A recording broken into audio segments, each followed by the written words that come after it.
A convoy of truckers and other protesters is making its way across Canada, expressing outrage at a vaccine mandate imposed on cross-border truck drivers. Today near Winnipeg, large crowds withstood frigid temperatures to greet the convoy along the Trans-Canada Highway. The truckers and their supporters say the mandate is a violation of their rights and freedoms. Cameron McIntosh was there. Yes, this started with vaccine mandates, but for most here, it's about a lot more. I think this is more of a freedom movement. Well over 1,000 people lining the Trans-Canada Highway outside of Winnipeg in -30 wind chills, protesting what they call government overreach. Somebody has to stand up for Canada, and the truckers are doing it. It all started a couple days ago in Delta, BC. Truckers protesting vaccine mandates at the border. Now, as the convoy logs more kilometers, it's getting more support. We're just really tired of getting our freedoms trampled on. It's worth sticking up for what you believe in.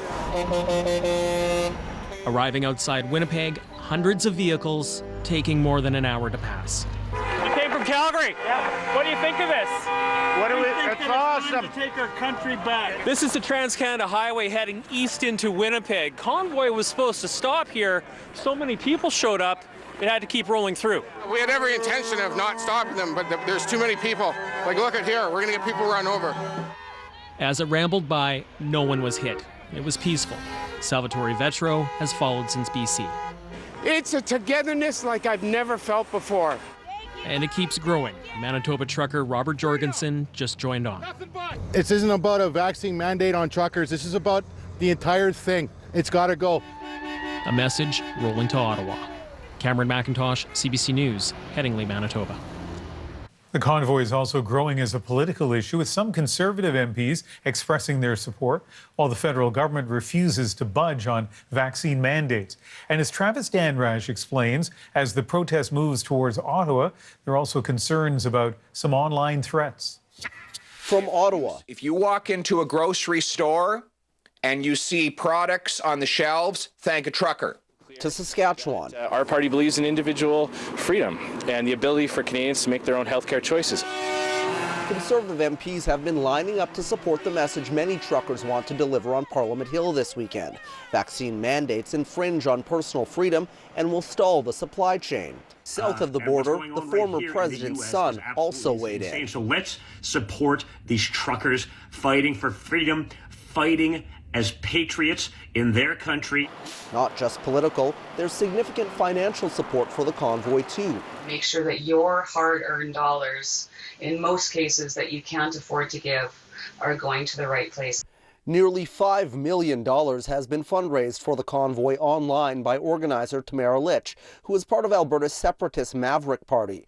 GoFundMe is now holding the funds until it gets documentation on how the cash will be distributed. And as the convoy rolls on, there are concerns about some supporters' views. Not saying everyone involved in this movement is an extremist, but are definitely trying to aim their narratives at this larger movement to try and see if they can get any traction. Online, there have been some threats of violence and to the Prime Minister's life. I would like to see our own January 6th event. See some of those truckers plow right through that 16-foot wall. In a statement, Litch says violence won't be tolerated. One federal official told CBC News they're leaving it up to police to deal with online threats. Travis Danraj, CBC News, Ottawa.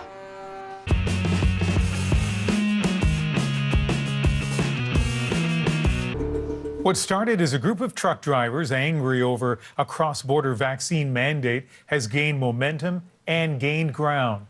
The convoy rolling across Canada and transforming into a broader movement taking aim at COVID restrictions, public health mandates, and the federal government. Greeted by roadside supporters, the protest continued its push towards Ottawa today, moving across northern Ontario on the Trans-Canada Highway, and with plans to take their message to Parliament Hill this weekend in large numbers. There are concerns about what could happen next. Travis Danraj has been digging into the convoy, the concerns about just who might show up, and how Ottawa is bracing for its arrival. On the road, on a mission, truckers passed through Thunder Bay today with sights set on Ottawa, supporters greeting them along the way again. We believe that the mandates, the blanket mandates, go against our human rights.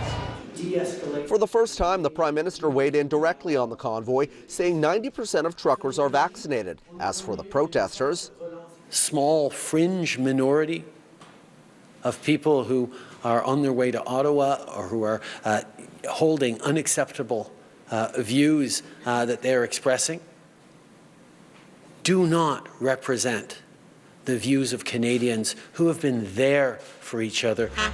Ottawa police are taking the lead on security Saturday, saying in a virtual press conference they are preparing for thousands to descend on Parliament Hill. What started out as a single expression of demonstration through what was called a freedom convoy involving vehicles from across Canada, over the last several days, and particularly in the last 24 hours, has changed substantially.